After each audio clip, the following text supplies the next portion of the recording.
Hello, hello, everyone. Thank you so much for joining us again for another episode of the Rehab Your Life podcast. My name is Karen Malone. I am your host. I know I haven't done very many of these podcasts in a while, but as you know, the Renewed Vision Conference is just around the corner, and I always like to come on and be able to let you know who is going to be speaking as well as vending at the conference. And so I would be remiss if I didn't do that again.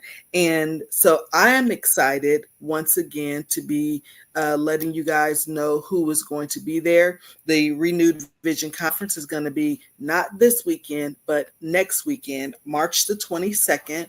It's going to be at the Embassy Suites Hotel here in the Houston, Katy area. It's going to be from 9 a.m. to 3 p.m. It's going to be a really good use of your Saturday afternoon, morning and afternoon. And so I'm excited to share with you my guest today is Mr. Carson Ervin. Carson and I met over 15, 20 years ago at church. We both attended Kainos Community Church in Katy. Carson is a dedicated married man of 33 years. He is also a father and a grandfather and just an all around great guy. So, Carson, welcome to the Rehab Your Life podcast. Thank you, and thank you again for the opportunity. You are welcome. So, I always like to let people know who is going to be at the conference. And I know you were in attendance last year. And so we have to reintroduce you again because I'm hoping that we're going to have new, fresh blood here at the conference this year. And I have to let the people know, about who we have. And so you are in financial services. I don't know if you want to do just kind of another little quick intro, but my very first question that I have is how long have you been doing this kind of work? I have actually been doing this work and I like to say my ministry as opposed to Mm-hmm. work because that's the way I consider it to be a ministry. But I've been doing this over 25 years. Mm. And I've worked for more than a few of the large companies. Most of the companies that I've worked for are the largest companies actually in the world as far as insurance and investments concerned. And in working for those companies, I was in the management position. I most of the time was in the training position. So I trained many of the people that a lot of people go out, they go out and talk to as far as insurance and retirement is concerned. Awesome, awesome. And so over 25 years is a lot of experience. And so I'm sure you've seen the ups and downs in the economy.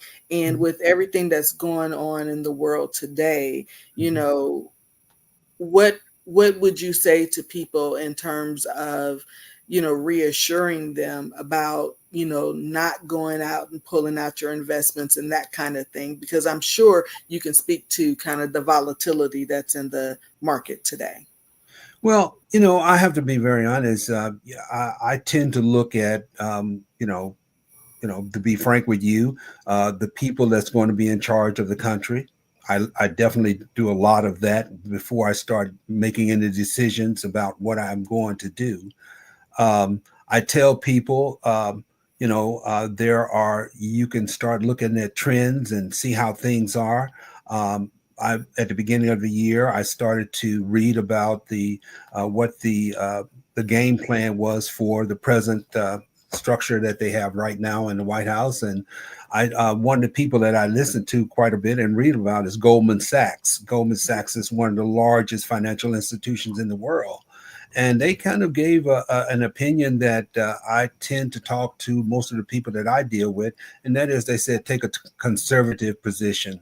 They said you're going to find that a lot of people are, invest. As you can see, gold prices are up, silver is up, um, jumbo CDs are up, annuities are up.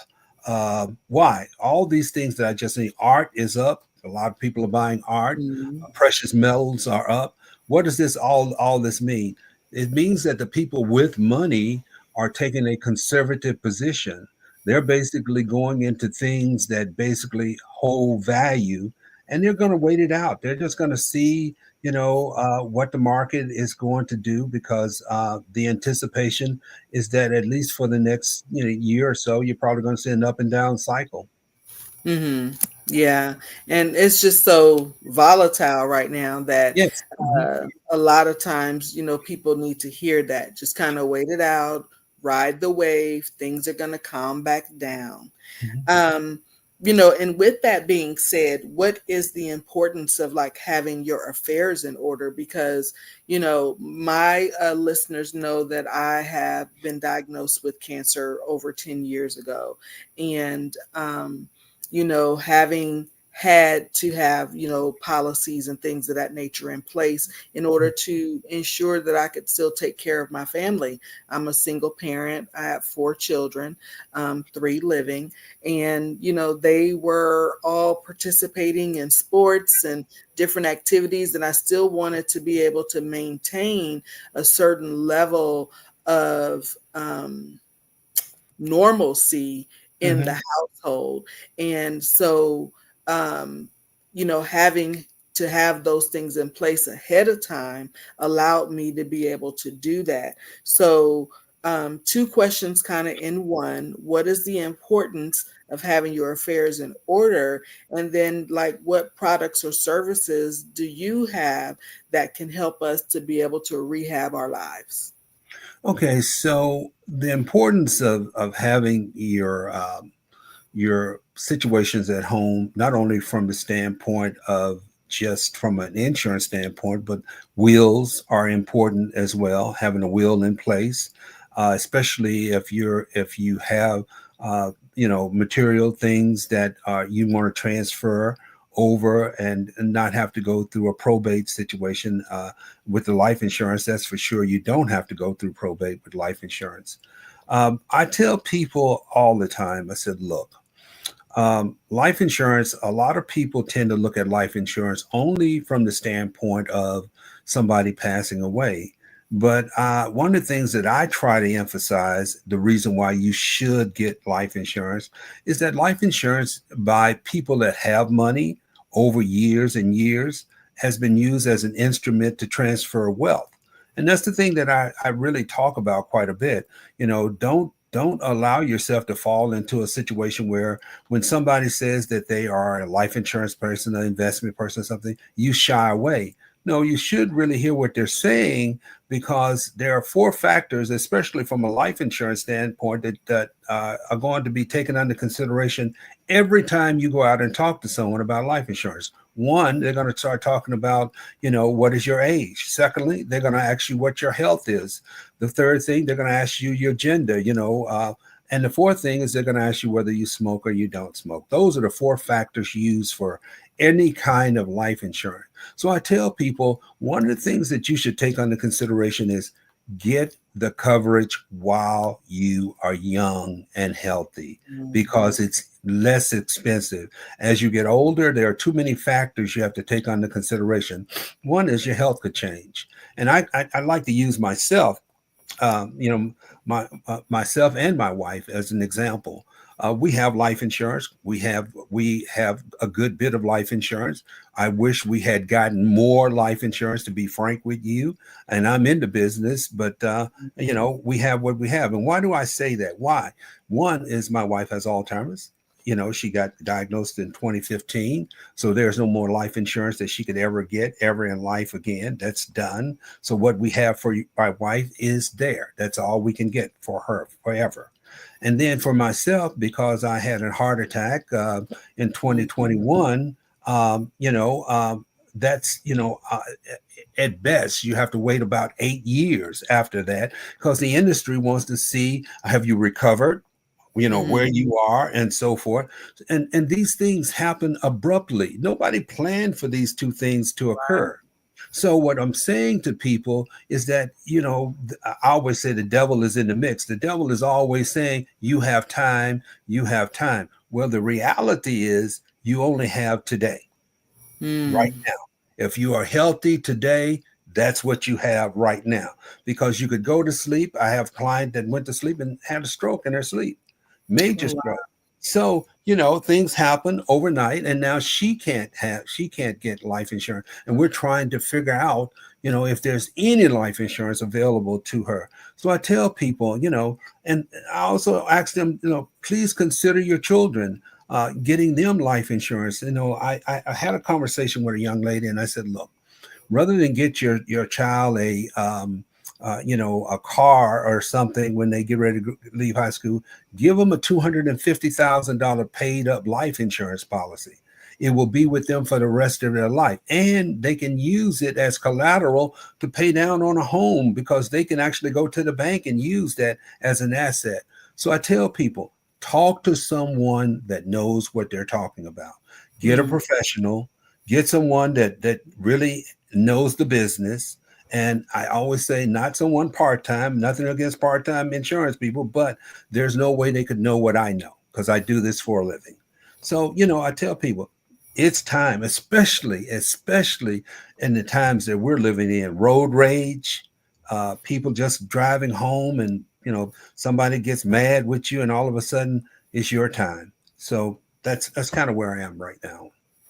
So you just said something that was really interesting to me in terms of like you have a graduate, we're coming up in May. It's going to be college and also high school graduations.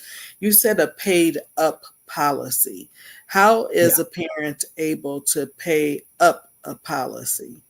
Well, they have 10-year, 20-year paid ups. You can actually start a child at say 10 years old, as an example. So by the Mm, time the child is 10 or so, that policy could be paid up. That there's no more premiums owed on that policy. But let me give you one example I have with a lot of my clients. I have a lot of clients that have young kids. I have kids that are 2, 3 years old that have large life insurance policies. Why?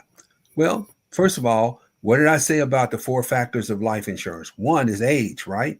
So at 2 years old, the premium can't be that high, right? And the mm, second thing is, at 2 years old, the health probably is very, very good, right? So you don't mhm, have to go through those. So you know that the child can be approved. And so I have kids that have, 150, $200,000, $100,000 whole life policies. Why whole life? Whole life because if they, by the time you get to the 17th or the 18th year, about the time that they get ready to go into college, right? Then mhm, those policies, you can actually call the insurance company and tell them you want the premiums, the dividends of the whole life policy to be used to pay the policy. And you never have to make another payment on the policy. Never. hmm, Yeah, you never have to make another payment on the policy. And if you have older kids, there are a couple of policies that are out there that are really good, that are not as expensive as whole life policies are concerned, but they can also use those to. There's return of premium. If you just want to say, Carson, I want to use this as a kind of a savings account, and at a certain point, I don't think I'll need it at that point. Well, there are policies out there that will return all the money back to you, give it back to you.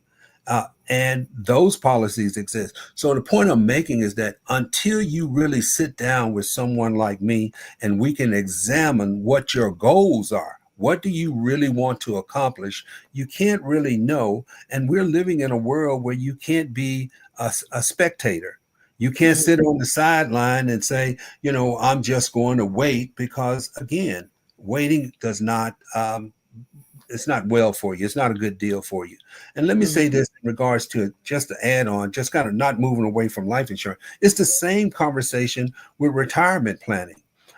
People, as I tell them, that have 401ks, 403bs, 457s, they're all pretty much the same thing. They're qualified plans. I tell them all the time, look, don't be one of those people that's caught off guard. Don't be one of those people that you get your statement in every quarter or every 6 months, and what you do is toss it to the side and keep walking.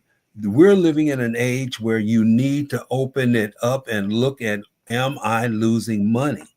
And if Mm-hmm. you are losing money, you need to be the person to pick up the phone and call whoever's managing your 401k and have the conversation. What can I do to minimize the amount of money that I'm losing? And they will have that conversation with you. And if you don't like what they're saying, you can actually say, look, I understand what you're saying, but I want to be in a more conservative situation. I just had a person lost.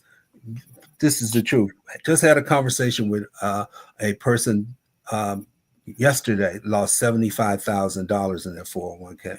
Yeah, with all this volatility with what Yeah, Trump is doing, $75,000. And yeah. and again, I had a conversation not too long ago last year. People, I was talking to someone, or at the beginning of the year, I was talking to someone, and they were nervous. They were, 52 years old, 53. They lost about $10,000 or $15,000, and the person was telling them that, stay the course, stay where they are. And what I tend to do, Karen, is say, look, I'm not going to tell you what to do. I'm just going to ask you to use common sense. All right, so you lost $10,000 or $15,000 in your 401k. The person that's talking to you is probably somewhere in the neighborhood of 20, maybe 24 to maybe 25 years old. They Mm, can stay the course. You're 52 years old. You right. can't, you're taking advice from a person 24, 25 years old. That's what I mean by being a participant. You need to do the research. You need to go in there and say, look, I hear what you're saying, but we're not going to stay the course. And if Mm-hmm. they're not certain, Karen, what you do is you get on the phone with somebody that's like myself, that's free. Pick up the phone, you say, hey, you know what? I don't know, but what I can do is I can move you in the right direction. I can say, go check this out. Go look at this so that you can make your own decision, because we're living in a world where you cannot be a non-participant. It's impossible. Or you will find yourself retiring and you think you got money over here in this 401k or whatever it is that you have, and you find yourself in a desperate need. But the point is, you're now age-wise, you can't go back. And you have to deal with exactly what you have. So I have a question for you. I always have different vendors and different guests on to the podcast. And so now I feel like I've gotten some conflicting information, but even from a historical perspective, growing up, I was always told to have a whole life insurance policy. Mhm. I had a gentleman on who is also in kind of the financial services area, and he's saying no to whole life. He's saying, term life only. And I'm sure that's a conversation that you have heard Sure. about. Mhm. So, can you give me a little bit of insight there? Okay. Let me say this. First of all, I will never say uh, one thing or the other because I think that's extreme. Everybody has a different lifestyle, a different situation. When you come to someone like me, my job is to look at your situation and determine what is the best life insurance. There's no such thing as only. When you get to that, it's just like taking a test, Karen, and you can tell if the answer that's false. If it says only, then probably that's a false, and that's false. It's not true, because there's no such thing. What you do is you get with the person that you're talking with and you examine what are you trying to accomplish, Karen? What is your goals? And see, here's the deal. It may be a combination of permanent insurance, and there are several types of permanent insurance, not just whole life.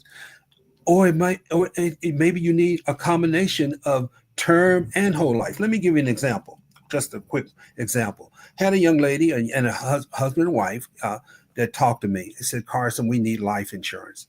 I talked to them exactly about what are they trying to accomplish. Well, one of the things they were trying to accomplish, they had young kids, and they wanted to make sure that if something happened to them, right, that these kids can go to college. They knew we want to make sure from a life insurance standpoint, if something happens to our child, we want to make sure that that these kids go to college. And at the same time, Carson, we want to make sure that as we grow older and as we're doing on, there's money here for my wife or money here for me, whichever one of us, if the good Lord allows to be here, for each other, for have money for us, so that we will be able to take care of ourselves, or to, take care of people that we love that's still here. Okay, Mhm. so I told them, I said, well, look, one has a time frame on it and the other has really no time frame on it. And here's what I mean. You want enough life insurance to make sure that the kids are taken care of. That's a term policy. Why? Mhm. Because it's only going to a certain amount of time. Once the kids are out of college, right, you don't need this policy. It was designed to make sure that if something happened, right, that the Mhm. kids will be going to school. So I tell people, with term, you should be looking at something that's terminable. Give you an example. When you buy a home, and it's a 20-year or 15-year mortgage on the home, that's a term policy. Why? Because there's a time frame, and what you're doing is basically saying, if something happens to me in this 15 or 20-year period of time, I want my family to be able to stay in this home or have the option to sell it to take care of themselves, right? So you get a term policy for whatever the value of the house is. Okay, but what happens, Karen? When that time goes away, the house is paid for. So guess what? Now the house becomes the collateral, and the term Mhm. policy goes away. So Mhm. that's it. Now, what I did is I designed a term policy for the college, but they also wanted insurance down the road. That's a permanent policy. Why do you Mhm. get a permanent policy? Because you want to lock in the cost at I said age and health. So you want to get a permanent policy at where you are right now, so that you can lock the cost in. It will never go up, and it will, whether you're 60, 70, or whatever, it's the same premium. And then the next thing, after you get all of this conversation in play, now you can talk about the budget. You can Mhm. say, okay, let's talk about the budget. Let's see what you're willing to commit to doing this, and then you work with the budget.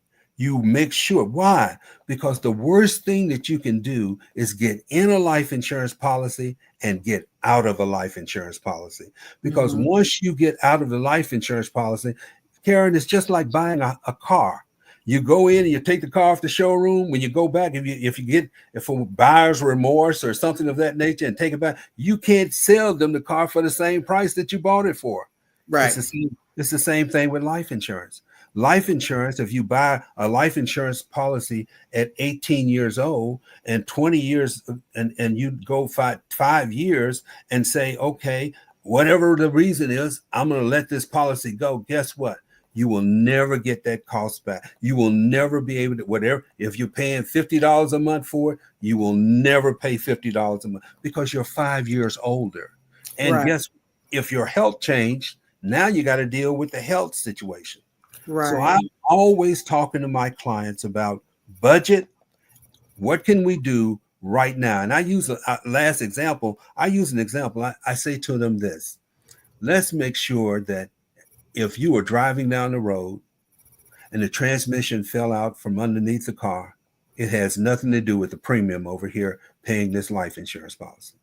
In other Mhm. words, this life insurance premium is set. It's going to be there because we don't want you getting out of it. And that also calls for participation. If you understand everything that I'm saying, the client is much of a participant in doing what they're doing as I am. Why? Because they're helping to design their own policy.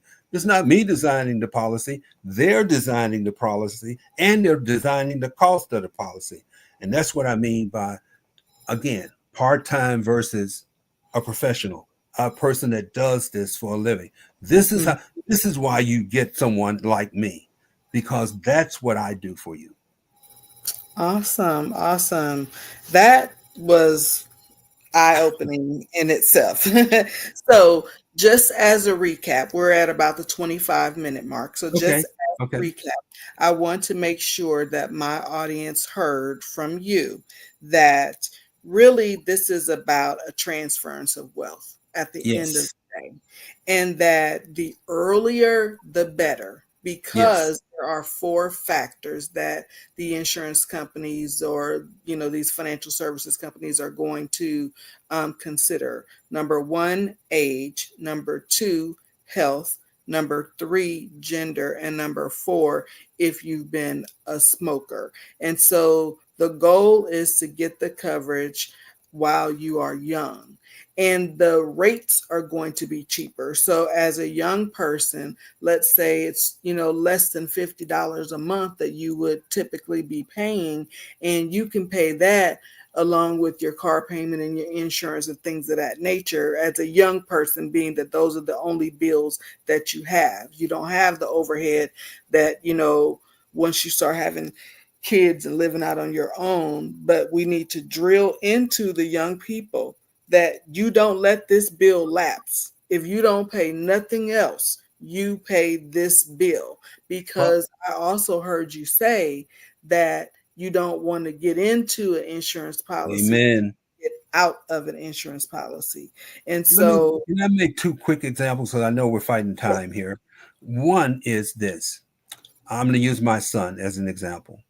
I just last year I did a 300,000. He's single, no kids, nothing. Right, makes a good salary. I did a $300,000 term policy, right, because they're young, right, and they have time to switch it over to a permanent plan. All right, mm, so it's $33 a month for 300,000 for 30 years. mm, yeah, 30 years. It's never going to change. It's going to always be 30. If he never changes it, he's covered for 30 years and it will always be $33. mm-hmm, So where else can you create $300,000 for $33 a month? right, That's right, what I tell people. But the last thing is I've used this example because there are so many, there are other examples. A gentleman came to me that had $2,500, right? $2,500. He said, Carson, I'm going to give you this up for retirement. He said, can you take this $2,500 for 15 years and can I have a decent retirement? I told him, no, it's impossible. And I said, you can check with any other investment people you want to. You can check. I said, but let me give you an example. And this is what I'm talking about, people that know what to do with insurance, Karen. I said, look, how old are your parents? One was 64, the other was 65 years old. I said, let me tell you what you're going to do. I want you to pray about it and I want you to talk to your parents. I said, go to your parents and tell them you want to take out a life insurance policy on them. I said, here's what's going to happen. We're going to split this money down to $1,200, basically $1,200 premium. We're going to buy as much insurance as we can on each parent for $1,200 a month on each parent. I said, but now here's the beautiful part about this situation. Your parent is not going to care. All they're doing is basically allowing you to take life mm, insurance out on them. So they get approved. Okay. Now here's what happens, Karen. Statistically, you live to age 84. So that means he's 45 years old. By the time he's getting ready to retire, right? That's 65 years old, right? So mm, they're already at 84, 85 years old. Statistically speaking, one parent is going to die. Guess what happens? He gets a lump sum, $500,000 lump sum payment to him, tax free. mm, And guess what happens? 5 years later, statistically speaking, the other parent passes. While he's spending the $500 tax free, the other parent passes. Guess what happens? He gets another $500,000 tax free lump sum. And then I said, look, because you have kids, guess what we do? We now do the same cycle with the kids. We take out a $2 million policy on you because you have the money to do this. And guess mm, what they do? By the time they get to retirement age, guess what? They get $2 million. And I said, you can do that from generation to generation, and your mm. family forever is changed by using life insurance. Right. Wow. Wow. Yeah. Excellent example. Excellent example. Carson, thank you so much. I'm Thank going to you. wrap by asking you, to share your contact information. Where can my audience connect with you, because this is good stuff. I would love for the conversation to continue and get more examples. But where can people contact you? I know you are going to be at the conference. So Right. if you haven't gotten your ticket, get your ticket so that you can get some FaceTime with him on intermission so he can get your name and number. But Carson, where can they connect you if they don't make it to the conference? You can always call me. My internet is down right now on my company, but they're fixing it. They're working on it. So my phone number is 832-274-4697. And one of the things that my clients will tell you, because I've got clients for 50, I've had 15, 20 years, and they will say the number never changes. It stays the same. So you don't ever have to worry whenever. And I'm 24/7 because, as I said before, this is my ministry. That's the reason I'm so passionate about it. Yes. Awesome. So 832-274-4697. Correct. All right, awesome.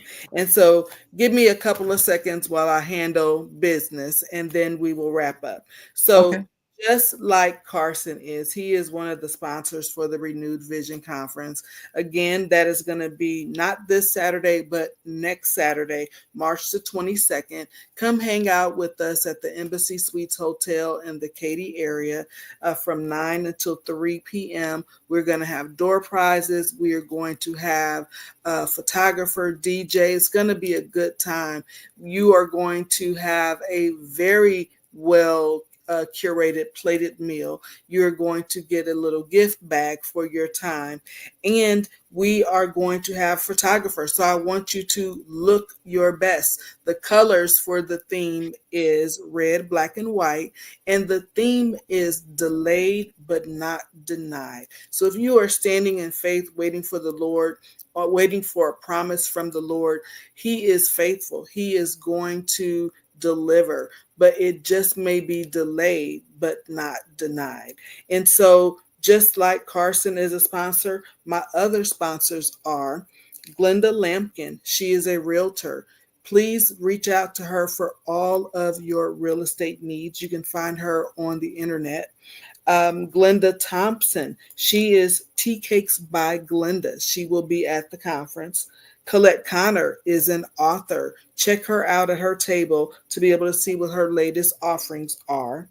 Jerry Referzo is an OBGYN for high risk pregnancies. She is the best in the Houston area.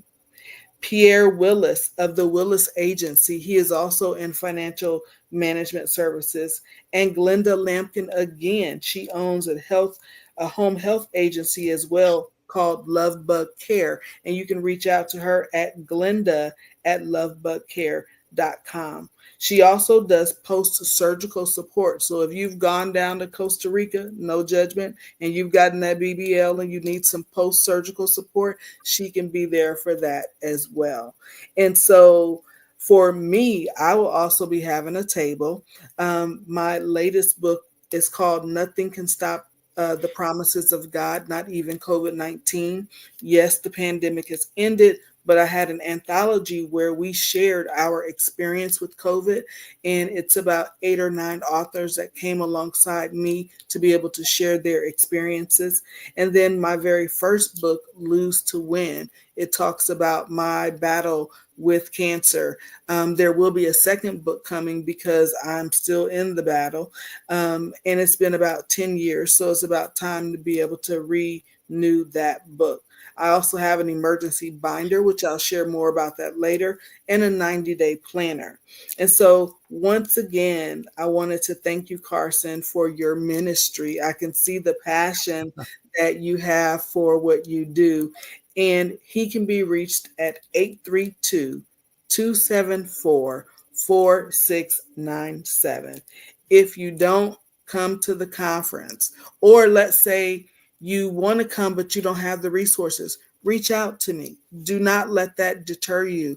I know a lot of the sponsors have tickets that come along with their sponsorship. So I'm sure that I'll be able to have someone sponsor you to be able to attend. So do not let that deter you from coming to the conference. And if not, just reach out to him by phone, or reach out to me by email, rehabyourlife2@gmail.com, for more information. Thank you once again, Carson, so much for your time and for what you do. Well, thank you, and God bless each and every person that is coming. And we look forward to seeing and talking. Thank you. Have a great rest of your evening. You too. Take care.